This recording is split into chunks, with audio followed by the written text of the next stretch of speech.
Praise the Lord! Surprise! I'm here again. This is Jazz, coming to you from Panorama City this time. I came from a nursing home in Lancaster, ang layo, no? And then last Friday, I moved here in Panorama City. Sinundo ako.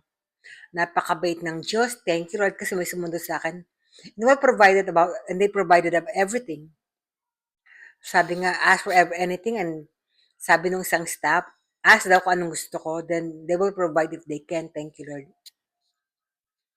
So thank you, Lord, kasi I'll be able to share with you the Word of God. Di ba lahat tayo, most of us, if not all of us, pray all the time. Di ba nagka-pray tayo palagi kay Lord? Pero most of the time, we already have it in our mind kung paano gusto natin, how do we want the Lord to answer our prayer.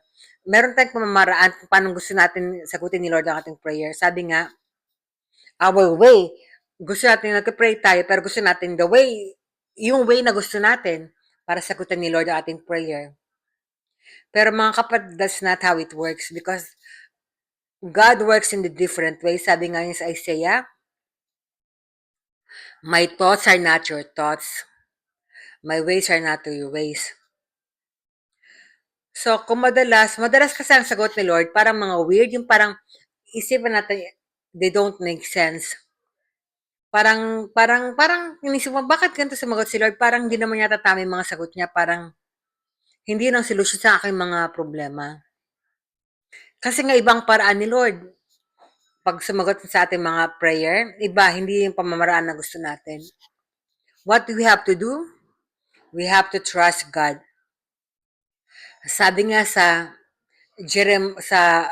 Proverbs chapter 3, verse 5 and 6, trusting the Lord with all your heart.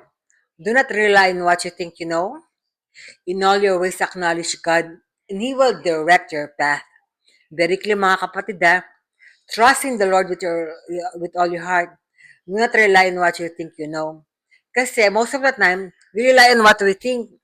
You want God to answer our prayer sa pamamaraan na gusto natin, which is hindi ganon. The Lord will answer our prayer in the way that He wants it answered. And He answers it according to His will. We pray for something that is maybe not God's will. But I tell you, mga kapat, He will give you an answer that is perfectly for His will and for our own good. So mga kapatid, trust the Lord. Don't trust yourself. Kasi when we trust ourselves over God, mapalpak tayo. Asahan niyo yan. Pero when we trust God, rely on His promises, He will direct your path. He will give you the right guidance and the right answer to your prayer. Okay, mga kapatid. Remember, Proverbs chapter 3, verse 5 and 6.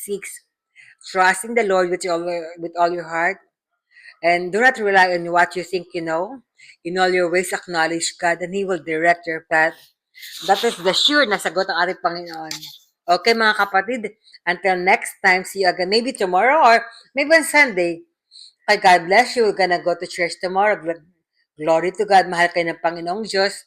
God loves you. Bye!